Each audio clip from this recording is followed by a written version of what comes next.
What's up mga kababayan? Happy New Year!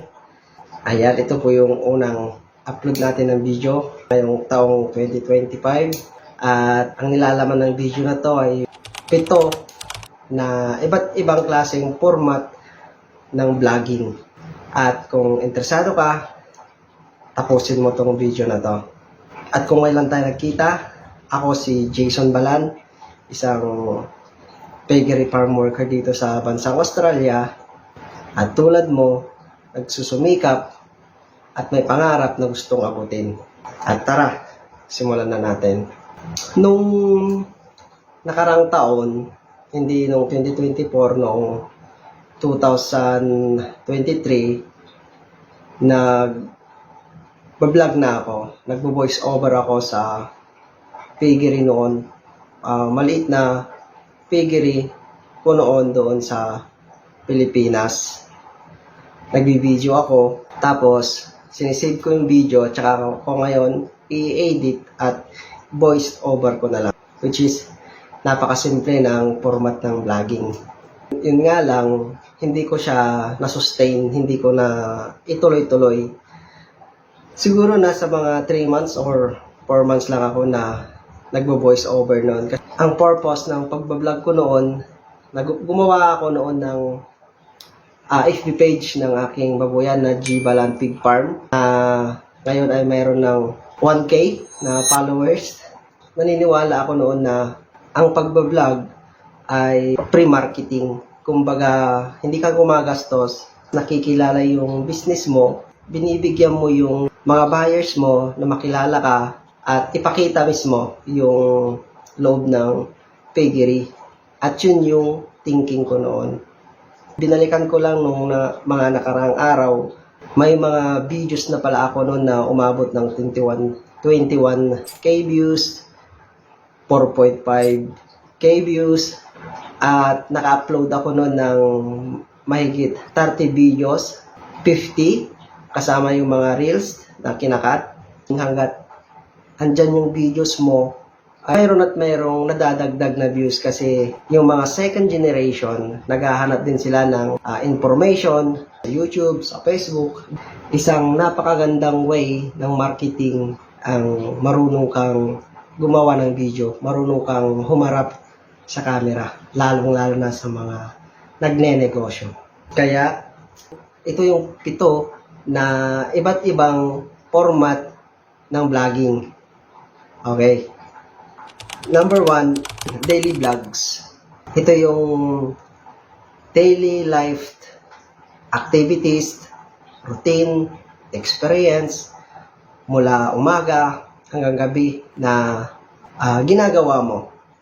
Ang best example dito ay si Will Dasvic, Filipino-American vlogger sa Pilipinas. Content niya ay yung kultura ng Pilipino. Ang pangalawa ay yung travel vlogs, new destination, local culture, food, at adventure.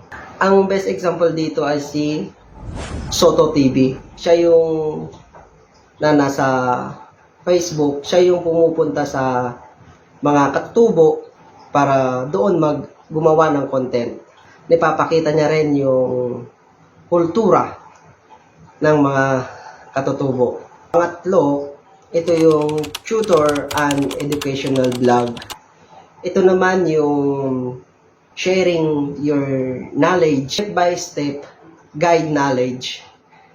Tulad ng pagluluto, kasama rin yung mga gumagawa ng appliances para may pakita yung kanilang yung paano nila gawin. Ayan. Dapat ito yung entertainment or comedy vlogs. Ito naman, ang aim nito na gusto ng karamihan ay magpatawa, na napakataas ng humorous, engaging script, tulad nila Alex Gonzaga, rin yung prank vlog. At pang-anim, ito yung gaming vlogs. Online games tulad ng Attack, ang tawag doon yung Mobile Legends, sila yung mga habang nagbibideo ay naglalaro, nagmumurahan. Ito, ang pito, ito yung fitness and health vlogs. Na sila Doc Coy Leong, nasa gym. Pangwalo, ito yung overhead format na kung saan ito yung ginagawa natin. Ito, nakaupo lang tayo, nagsasalita, nagbabahagi. Ito din yung format ng vlogger na negosyante na kilala ko. Na kung saan executable. Kasi kailangan mo lang itayo yung camera, uupo ka, magsasalita, ibabahagi mo yung karanasan, yung kaalaman, at yung bilang isang negosyante na vlogger, dito nila ini-express yung ano yung tumatakbo sa kanilang utak. Para sa akin, ang pagko-content, patagalan ng stamina. Mahabang panahon, maraming videos yung kailangan nating i-upload na tumatagal ng ilang taon bago tayo magkaroon ng talagang masasabi natin na manonood sa atin. Ang may example ko dito ay si Kong TV. Si Kong TV ngayon ay nasa 12 million subscriber na siya sa YouTube. Na kung saan si Kong TV ay 120 plus yung kanyang ni-upload sa YouTube na wala pang nanonood sa loob ng 7 taon. Grabe yun, di ba? Napakatagal. Pero siya, kinaya niya hanggang sa makarating na siya sa puntong ito. At isa pang example natin ay si business vlogger, na si business content creator, na si Arvin Urubia, na mayroong practical advice sa mga nagnenegosyo, mga real talk advice sa mga kanyang tinatawag niyang kasosyo, na kung saan sinabi niya sa kanyang personal experience ay sa ika-80 na kanyang upload ng video sa Facebook ay sakalang nagkaroon siya ng 100,000 na views and subscriber. So, ganun katagal at binuno niya ito ng 1 taon. 80 na videos bago siya nagkaroon ng malaking subscriber at saka malaking video. So, 500k na rin ang kanyang subscriber sa YouTube na kung saan napakaganda na kasi bilang isang negosyante ay content creator pa. So, nauna siyang magnegosyo bago mag-content creator.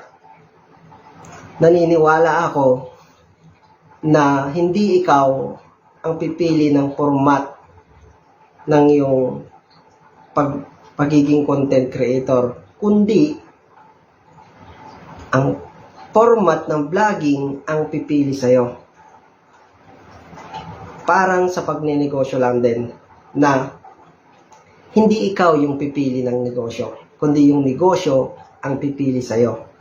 Kasi kaya andyan lagi yung subok ka lang ng subok hanggang sa kung saan matutumbok mo na yung talagang nakalaan para sa'yo na format ng vlogging. Tulad ng mga nabanggit ko kanina, kaya sila na mayagpag doon kasi vlogging, format ng kanilang pagbablog ang pumili sa kanila. Kaya kung ikaw ay isang vlogger, content creator, na kagaya ko na wala pang ganong hindi pa sikat, sabay tayo na tuklasin kung ano yung format ng vlogging na fit sa atin. Balang araw, pag tuloy-tuloy tayo at hindi tayo sumuko, magiging isa rin tayo sa mga sikat na vlogger ngayon. Yun nga lang, mas nauna sila. Okay ba yun? At bakit ko nga ba ito sinasabi? Ikaw na nanonood kuha ka ng lakas ng loob na idea para magpatuloy na gumawa ng video. Kasi yung mga in-example ko nga kanina, 7 taon, 100 vlogs bago sila nagkaroon ng thousands of views, thousands of subscribers. Diba? Makes sense. Ang kalaban natin dito, yung pagkapagod, pagkawala ng interest, pues, maaaring mapapagod nga. Pero, ngayong narinig mo na yung mga alam mo, kilala mong vlogger na nagsimula din sa maraming uploads. At alam ko na halos lahat ng vlogger nagsimula sa hundreds of uploads bago sila nagkaroon ng thousands of views, thousands of subscribers, at nag-dominate na hanggang sa thousands of money na nakaka-accumulate nila by sponsorship, by affiliate, by ads, at darating din tayo dyan. At kung natapos mo itong video na to, inaanyayan kita na mag-join sa aking ginawang FB page na Bida ang Kwento Community Group. Diyan tayo magkwentuhan. At malay mo, yung kwento na maririnig mo ay may a-apply mo sa sarili mong buhay. Siya nga pala, sa mga kagaya ko na andito sa Australia, mayroon tayong bagong money remittance na tap. Ilalagay ko sa comment section yung link na kung saan pag ginamit mo yung tap money remittance na to, ay makakuha ka ng $20 at sa unang padala libre. Ang tap nga pala ay nasa 6 years na siya sa industry. Nagmula siya sa US, Canada, UAE, European country, at this last year, December lang siya na andito sa Australia. Kaya subukan mo itong tap money remittance kasi nasubukan ko na mabilis yung kanyang pagpadala ng pera. At marami na rin akong kaibigan na sumubok niyan para makakuha ka na rin ng $20. At nasa comment section yung aking code na gagamitin mo para makakuha ka ng $20. At muli, maraming salamat. At sa mga gustong sumuport ng ating channel, mayroon tayong specialized mugs na available lang sa Pilipinas, na ang nakalagay ay "You become what you think." At muli, Jason Balan ang nagsasabing huwag kang mag-alala kung palubog yung araw dahil darating yung mga bituin. Bye-bye!